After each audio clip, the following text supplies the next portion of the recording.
linguistic objects, health machines.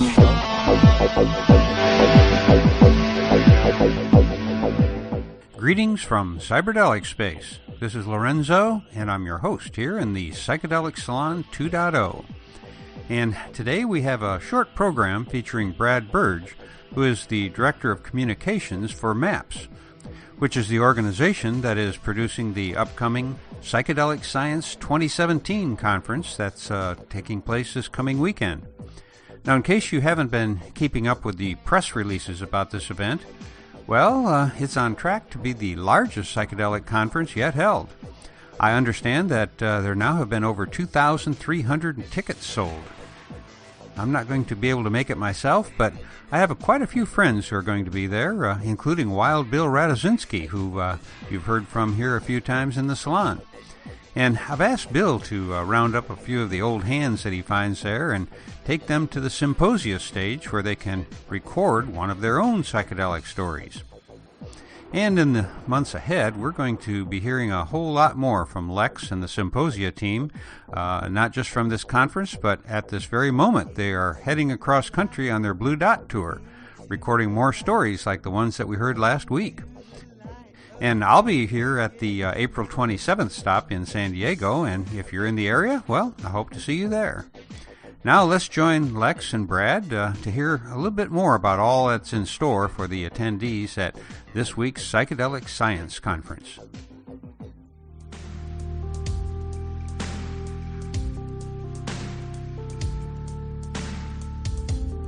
Hello, I'm Lex Pelger, and this is a Psychedelic Salon 2.0. Today, we're happy to have Brad Burge, the Director of Communications for MAPS, the Multidisciplinary Association for Psychedelic Studies. He's here to tell us about the massive conference they're pulling together the third weekend of April in Oakland, California, Psychedelic Science 2017. In the free marketplace at that conference, thanks to MAPS, we'll have the Symposia stage, where we will be featuring a range of storytellers and speakers like Hamilton Morris, Jim Fadiman, the Cosmic Sister Panel, and Dennis McKenna. We'll also have live podcasts from Duncan Trussell, Zach Leary, Shane Moss, and me, interviewing Emmanuel Safirios for you on the Psychedelic Salon 2.0. To see the full schedule and learn about watching the live stream, go to symposia.com/psychedelic science. Here's Brad to tell us more. So it sounds like you have a lot going on your end, huh? It's so exciting. We have this phrase that we're bouncing around at MAPS called "Watch out for insurmountable opportunities," which is just to say, what do you do when the whole world is watching and you're putting together a giant event and people are coming out of the woodwork offering to help that's kind of what it's like. So how do we deal with this scaling? How do we deal with all of these people who are interested in what we're doing these days? What a great spot to be at. It's exciting. Yeah. Tell me about the science tracks to start. Yeah. So Psychedelic Science 2017 is the third scientific conference that we've done. It's the third Psychedelic Science conference that we've done. Our first one in 2010, our last one in 2013, and now 2017. It's going to be our third, and it's looking like it's going to be the largest. We have 3 simultaneous tracks. That is 3 different sort of topic areas, very, very broad topic areas of scientific research into the benefits and risks of psychedelics and marijuana. About 95% focused on psychedelics. So things like LSD, MDMA, ayahuasca, psilocybin mushrooms, ibogaine, ketamine, peyote, just a little bit about medical marijuana, Wow. 2CE, a lot of just a lot of research has been coming out into the neuroscience or the therapeutic aspects or the creative uses, microdosing, for example, of psychedelics. A lot more research has been coming out, especially over the last 4 or 5 years since the 2013 conference. And so we have proportionally more content that we're showing. So we have these 3 different tracks: clinical research, interdisciplinary research, which is a combination of clinical research and other kinds of research, and plant medicines. we have a whole track focused on plant medicines of various kinds as they're understood and used in traditional cultures, as well as how they're being looked at in medical contexts. So here we have these 3 different topic areas on 4 different stages. So just a lot of different content. And that's the main conference. Of course, the conference itself has 5 simultaneous stages. It really feels like a scientific conference festival. A 6-day science festival than a academic conference. You do know how to make it fun. You make learning fun. Well, psychedelics make learning fun. Yeah. Oh man, that's a great swath of research and tracks. Yeah, I think if you want more numbers, our last count we had over 175 presenters, including poster presenters, and not including those that are going to be on the stage that you're curating, the symposia stage. So we're talking well over 200 presenters here at this conference. Wow. Definitely the largest gathering of scientific researchers focused on psychedelics ever. Wow, that's exciting. And you have stuff going on besides the science tracks as well. What else are you excited about? I've been looking forward to combining psychedelics and comedy for a really long time. We see news reports all the time that are very serious about psychedelic therapy and how psychedelic therapy can help with PTSD and anxiety associated with life-threatening illness and opiate addiction. So a lot of the topics that we're addressing with psychedelic therapy research are very serious. We are hosting what we think is the world's first psychedelic comedy banquet on Saturday, April 22nd, during the conference, which has been sold out for some months now. And we're going to have nationally recognized stand-up comics there, many of whom have come through symposia and have done the symposia loop. We're going to have Shane Moss, we're going to have Adam Strauss, Julia Rosie, who I first encountered in New York. Rachel Kahn, who's a fantastic poet, Adrian Earhart. So Duncan Trussell, host of the Duncan Trussell Family Hour. He's, a big inspiration for pulling this together.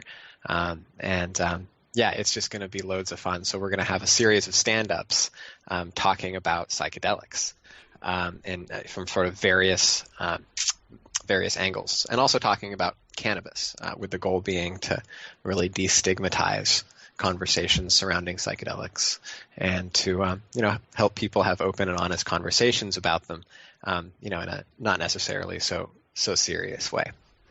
Now that's a way to change hearts and minds.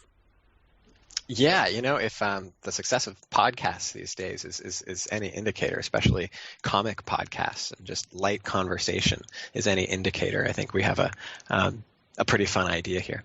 So we'll be broadcasting the banquet out to other conference attendees who weren't able to get into the banquet, and of course we'll be recording the entire thing and making it available online afterwards.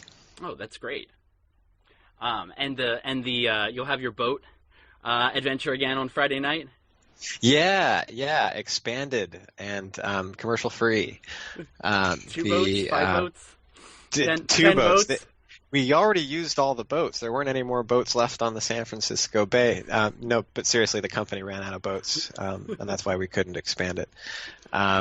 We have a sunset cruise that's hosted by the Beckley Foundation, which is MAPS's co-host for the Psychedelic Science 2017 conference. They're a UK-based research organization that does LSD research and other kinds of consciousness research, and supports international drug policy reform efforts too. So the Beckley Foundation is hosting the Sunset Cruise on the San Francisco Bay. That's a 3-hour cruise with music and sort of a light meal and refreshments and networking. And that also has been sold out for some months. In 2013, we had one boat, about 320 people on it. And this time we have 2 boats, and we've sold out both of those boats. We're looking at getting a major cruise liner for the 2018 or 2019 conference. We'll see. We'll see. That's great. And the conference itself isn't quite sold out yet? That's right. Okay. Not quite sold out. Over 90%. We are still doing our capacity calculations. We weren't expecting such an incredible rush. We're just about 30 days before the conference, and most of the workshops, the all-day workshops, which are before and after the main conference, are sold out. And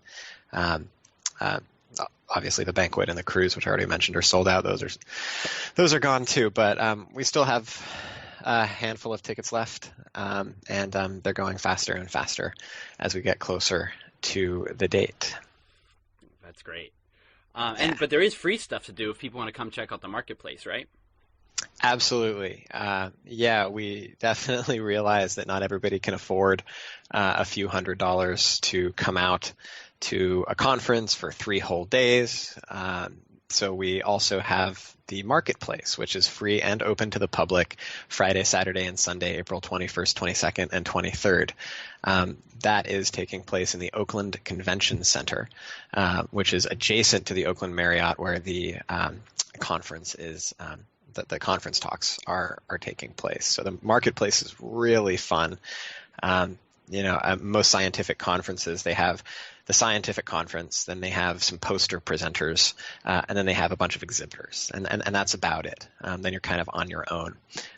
For this event, we have opportunities to connect with other people interested in this topic, including researchers and just sort of the public at large. People with an interest in psychedelic science and therapy and creativity and spirituality and personal growth. We have opportunities to connect with this community from morning to night, and then morning again, and then night again, and then morning again, and then it keeps doing that for 5 days. And it's going to be an exercise in can you find time to sleep, really. We do have spaces available for people to hang out all night long, to see the sunrise, to hang out late and dance on Friday and Saturday nights in the marketplace, to enjoy tea. We have free tea service in the marketplace provided by the Full Circle Tea House. We'll have a gallery, a full visionary art gallery with prints and originals from visionary artists that you can explore until 1 a.m. We'll also have all of our vendors and exhibitors there that are carefully reviewed by MAPS to offer just really interesting and cutting-edge services and products that are related to visionary states of consciousness or altered states of consciousness or psychedelics that are related in some legal way to all of those things. And then, of course, we have in that space the Symposia stage. Symposia stage. You say it so Tell me well. more, Doctor. Yeah, and that's I'll do the pitch because you're probably used to it, but that's our opportunity. The reason why we wanted to work with you, Lex, was because we wanted to have an opportunity for people to present and people to learn in a context that was less formal, that was less academic and less rigidly scientific. So we've got author signings and or book signings and author events. We've got some other podcasts that are doing some live tapings there, I think. Mm-hmm. Yeah. Storytelling, that's one of my favorite parts, is this kind of that Symposia has been so great at, is encouraging people to share their stories, their personal stories about why psychedelics are meaningful to them. I think that a lot of what's happening in the psychedelic community now, in this sort of quote unquote psychedelic renaissance that we're getting, is people are trying to find ways to express why psychedelics have been meaningful for them. And we're finding millions of people have used psychedelics either recreationally or spiritually or for therapeutic purposes, and they're not as scary and dangerous as we've been taught in the war on drugs. And quite the contrary, we're seeing all this clinical research and legitimate conversations in Silicon Valley about using microdoses, not to tune in and turn on and drop out, but to tune in and turn on and get better at your job. So we're seeing this transition to more ability to talk about psychedelics from a mainstream perspective, and the Symposia stage is a place for people to experiment with that, and for us to experiment with that as a community and see what kinds of interpretations and understandings we can get from all those experiences. Yeah, it is one of the great things that MAPS offers. Is at the conference in 2013 and other MAPS events, I just see people get there and see that there's a community that they didn't expect but were always hoping for.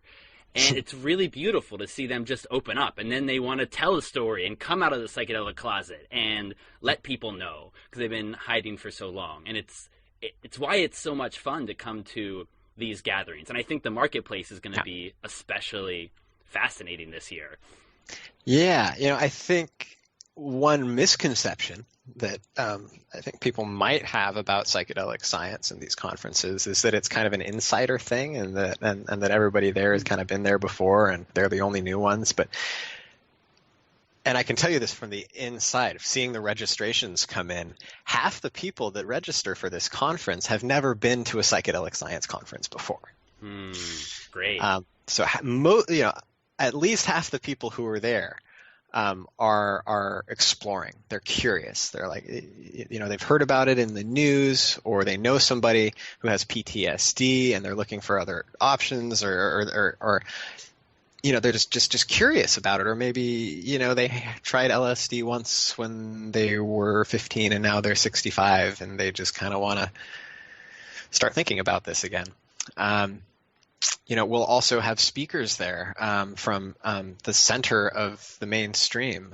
Paul Summergrad, who's the immediate outgoing president of the American Psychiatric Association, will be speaking about the future of psychedelic psychiatry and the opportunities that psychedelic therapy presents for psychiatry. Yeah, it's catch. Amazing. Yeah, because he's been all over the place preaching the good word. Now that he's retired. You're right. Now you can say stuff. Now he can come and he can speak at the Psychedelic Science Conference. We also have Tom Insel, the retired former director of the National Institutes of Mental Health, who's coming and speaking also about the future of psychedelic psychiatry and what that might look like. So we have people with a great deal of experience as professional clinicians, as doctors, and then also as regulators who are showing an interest in this. And so it's their first time. There's just people from all over the spectrum who are coming, and I think that opening for community is the key thing. In addition to encouraging scientific conversations and getting people to start studies and looking for funding for the research that's happening and making international connections, all of that is very important. But even just at the immediate face-to-face level, just meeting people who are also coming at this whole area for the first time is, I think, the most exciting part of it. Wow, that does sound great.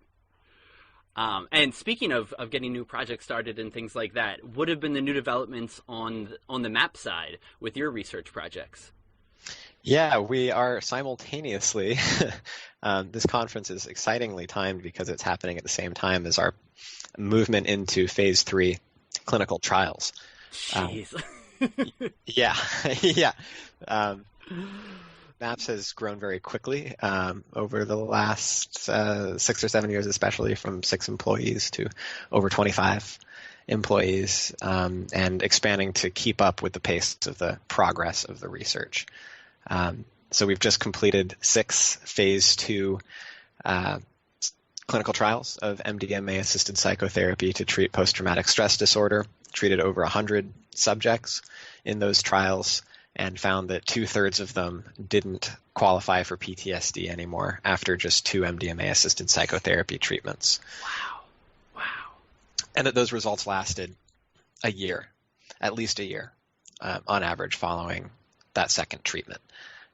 So those results are they're an order of magnitude beyond what currently approved prescription pharmaceuticals had when approved, and they don't have to be taken every day in order to. And so I think that just the level of those results has really propelled support at the regulatory level for that is at the FDA for the next phase of research, and so we're moving into that phase 3 phase now, and that's the last phase of research that is required before the FDA decides whether to approve the treatment, which could happen by 2021. So in order to do that, we need to complete this next phase of research, which is going to be at least 200 more participants, up to 400, and cost another about $20 to $30 million, of which we still need to raise 10 to 20 million over the next 5 years, which in pharmaceutical drug development terms is very, very small. For-profit pharmaceutical companies often, just for perspective, they spend over $1 billion to develop drugs that are only mildly different or just slightly tweaked from existing drugs. So $10 to $20 million over the next 5 years is a totally a reachable goal, especially if the level of our support keeps expanding the way it is. I believe you guys can keep bootstrapping up. And I would say to anybody out there, any little bit you can give always helps. And my recommendation always is, if you need a new drug book, MAPS has a great library. And just go online, be a member, and the free book that you get, the list that you have, they're great. And it's a way that you can buy MDMA for soldiers with PTSD. It's a great way to give back and to stay connected to the community. It's true. Couldn't have said it better myself. Those books that we do publish, our most recent one is the Ketamine papers. Oh, yeah. Which is the most recent collection. It's the only in-print recent collection of ketamine therapy research that there is. And it's a compiled collection of all sorts of different researchers talking about various uses of ketamine, which, of course, is a legal psychedelic.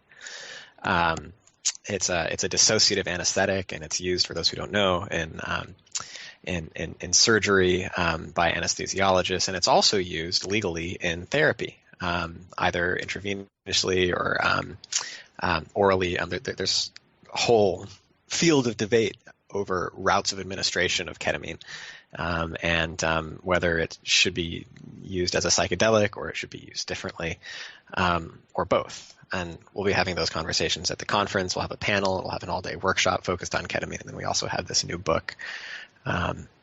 So then our next book coming out, which is going to be coming out this summer, is called The Manual of Psychedelic Support, which is a comprehensive guide to providing psychedelic harm reduction services. And it's geared towards not just festival attendees, but to people who actually want to set up those services at events. So it's useful for anybody who really encounters people who are having difficult psychedelic experiences, either at home or at parties or at festivals or what have you. And that Manual of Psychedelic Support is already available in an earlier version online as a downloadable PDF. Manual of Psychedelic Support. You can find it and download it now, but we're also printing it now so that people can have a copy to actually take with them into the field. And that's why I think how diversified MAPS does their work, to also have the Zendo project there keeping people safe at parties. Yeah, we are not an overly focused organization. We do try to have an impact everywhere, because we believe that science is part of a cultural context. And it can't be isolated from the broader context in which it's happening. And we don't want to ignore the fact that people continue to use psychedelics recreationally or spiritually, or for personal growth, or otherwise outside of medical or research settings. We don't want to ignore that that's continuing to happen, and we want to show that it's possible to provide support for people who've taken too much of a drug, or been miseducated about dosage, or just had bad luck, or took it in an unsafe setting, or were otherwise unprepared, rather than arresting them or tranquilizing them, which still all too often happens. So providing that kind of alternative is something that we do take seriously, in addition to the clinical trials. Wow. Yeah, that's a lot of great ways to reach out. Yeah, it's a great way to volunteer too. We have a lot of people who have we've trained thousands of people in how to provide psychedelic harm reduction through our trainings at events, through the Zendo project. And many of them have become regular volunteers. Some of them have become staff, and some of them have become therapists. We even bring in a lot of student therapists who are in training to be therapists into the Zendo project as volunteers, since the skills for therapy and the skills for being present and compassionate with somebody who's under the influence of a psychedelic can be very similar. Oh, that's great. And so, is there anything else you want to add before I let you go? Back to the battlefield, answering emails, organizing curly cues.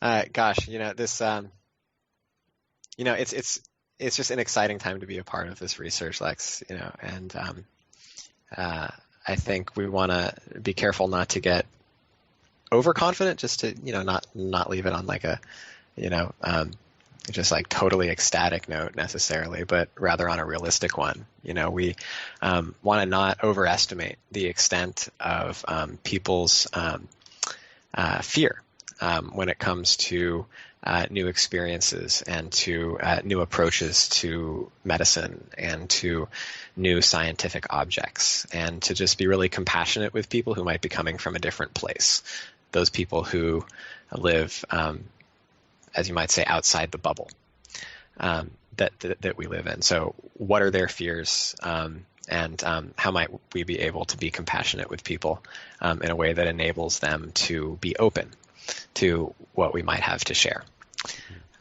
So I think that's especially important in these times, and a major part of the goal of Psychedelic Science and the Zendo Project and MAPS, I think, is to provide an opening for exactly those people. So let's be welcoming and let's be encouraging.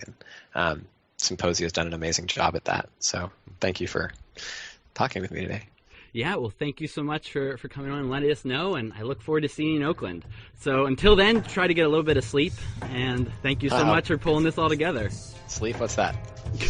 Don't worry about it. You can do it when you're dead. Thanks, Lex. Awesome. I'll talk to you later, Brad. If you enjoyed this episode, please consider supporting our work on Patreon. To say thank you, we have perks like hemp t-shirts, blotter art, Palo Santo, tickets to our events, or one of the new graphic novels from my Moby Dick pot books. Find us at patreon.com/symposia. A special thanks to Matt Payne, who engineered the sound, Joey Whipp and California Smile, who made the music, and to Brian Norman, who produced the show.